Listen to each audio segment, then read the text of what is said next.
Some artists use canvas, some use clay, and some, at least for today, use cans. 2 more generic stacks. Okay. Nice and easy. But this is not art in the abstract. It's a practice in precision called CANstruction.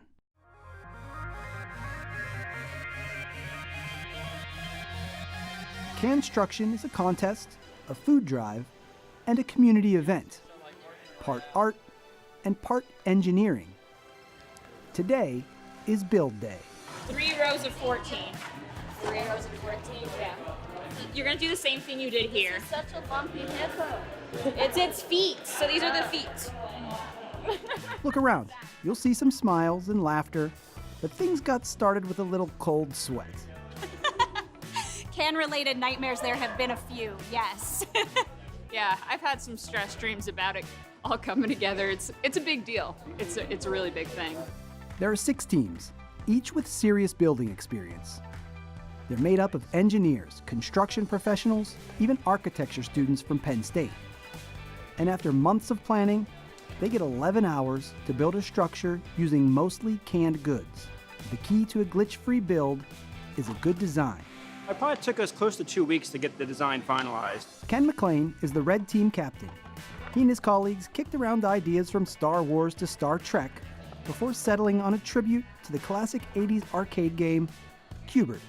And it was a matter of taking the whole design itself, which was almost 3,000 cans, and how can I break it down to something more manageable so that it's easier to build. That is where the computers come in.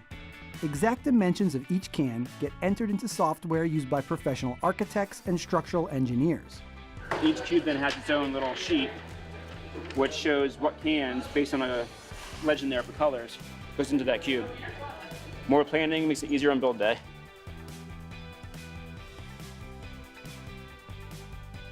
Kate Clancy and the blue team took a layer-by-layer approach, mapping out one ring at a time.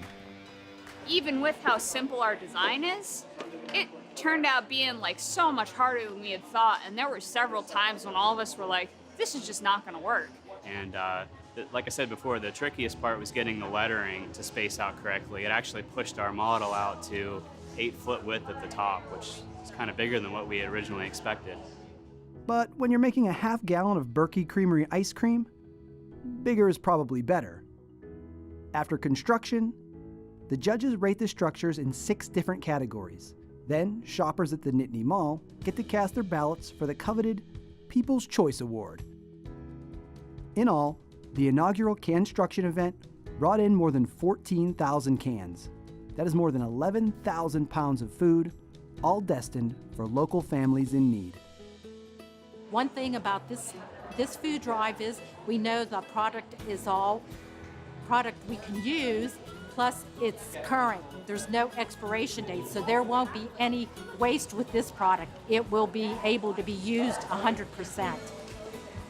We were really excited that we would get to design something that's showcased here at the mall, but more importantly, that we're donating to a good charity that's a local charity. This is really about helping people out in the community, and that feels pretty awesome.